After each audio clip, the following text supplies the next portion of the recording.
Chris and Brandon with the Kabuki Strength team, and we're going to go through the basics of a hook grip. So a hook grip has some advantages to it. One, it's used in deadlifting. Well, it's actually used in Olympic lifting as well. But in deadlifting, if you think about it, that bar you can actually get to hang a little bit lower, which improves your hip position, lumbar position, all of these things get into better position. You don't have to move as far. So there's some significant advantages there. When you get to the top of a deadlifter, once you clear the knees here, that bar will actually push into the thumb and actually increase the grip because you're no longer trying to open. So if you can get to this position or the standing position in the hook grip, it's very rare that you're actually going to lose the bar at this point because you should be able to hang out for a long period of time. Trust me on this. If you go try the hook grip and just do a rack pull and get into this position, you can hang out for a long period of time. So one of the issues with the hook grip is it's painful. So, but the secret is it's only painful for a little while. So you can desensitize those nerves in the thumb, and the best way to do that is simply time under tension. So load and length of time. So the bigger deadlift you are, the longer it's going to take. So if you're an 800-pound deadlifter, you're going to need to work on your hook grip with weight on those thumbs for 2 to 3 times a week, for a month or two before it comes in. If you're a 500-pound deadlifter, it's going to happen relatively quick. You're probably going to be able to do it within a month's time frame. So just to be aware of that. Now, when we say desensitize the nerves, we don't mean you lose feeling in your hands. A lot of people have that concern. Well, I don't want to compromise and lose sensation. You don't lose any sensation, but you deaden those nerves to the pain sensation when it's loaded. Yeah, toughen them up. So essentially, we're going to use the thumb as a strap. So you want to reach across the bar at a 45, and we'll do some close-ups here with Brandon in just a second, and then grab with these 2 fingers the backside of that thumb so that the bar is resting in there. So Brandon's going to go ahead and show this here. I can hold it up like this so you guys can see. So he's going to reach at a 45 this way and really try to extend that thumb there. And then the finger's going to come over and boom, you can see how he's caught the back side of that thumb on the other side of the thumbnail here. Okay? So he's got his hand pronated so you can see it right now. Obviously it's going to be the other way around when you're pulling. Okay? You really want to make sure you get all this area chalked up really good. It's also really nice, you can take a razor or a piece of rough sandpaper and coarsen up this thumbnail as well. Particularly like guys like me with thicker hands that you can't get all the way across, so you're going to be capturing that thumb and you don't want to be sliding on the thumb. There is the risk, it's never happened to me, but I have seen it, where someone has popped that whole thumbnail off. So,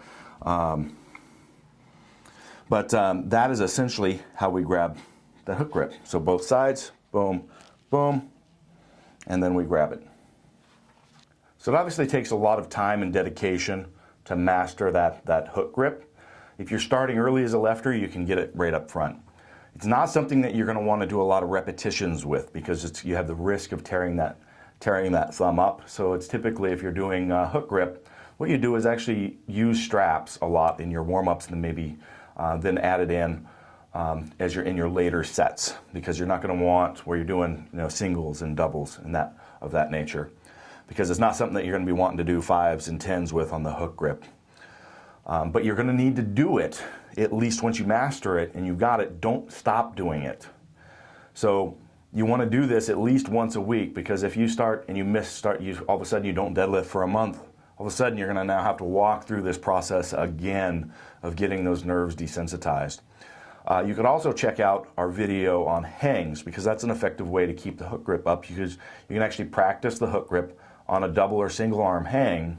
So if you're not pulling and you want to maintain that, you could spend a couple times each week hanging out in that position for like 30 seconds for a couple sets or a minute, and that'll keep everything primed and ready, keep those thumbs kind of toughened up. So Brandon, do you have any last thoughts on hook grip? I think a lot of people do a hook grip, one, because it feels a little more natural to have your hands both hang in the same rotated position. You know, in order to be really, really good at it, I think you kind of have to be built for it.